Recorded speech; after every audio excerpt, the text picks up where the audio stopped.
lujosos palacios y bulliciosos bazares. Y así estará hasta el próximo 8 de septiembre. Todo gracias a la magia de Aladín. La versión musical de este clásico de Disney llega a las tablas del Teatro Cofidis Alcázar. Es el protagonista del Teatro Alcázar de Madrid hasta el próximo 8 de septiembre. Te he traído un dulce de calabaza.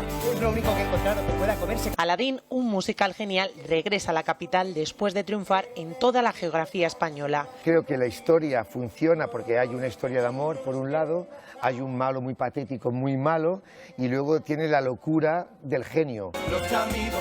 La compañía Trencadís lleva 6 años trasladándonos hasta Ágrava, donde un joven Aladín se dedica a robar en las calles con el fin de sobrevivir. Transita, choca con una persona de la cual se enamora, que tiene una vida totalmente diferente, quiere introducirse en esa vida, con lo cual, pues, a través del encuentro con el genio y de la lámpara maravillosa y de los deseos, pues irá poco a poco conquistando ese nuevo espacio que va conociendo. 7 actores que interpretan a 40 personajes. Se mecaniza rápido y en cuanto te vistes, te pones el traje del personaje siguiente, automáticamente te transformas.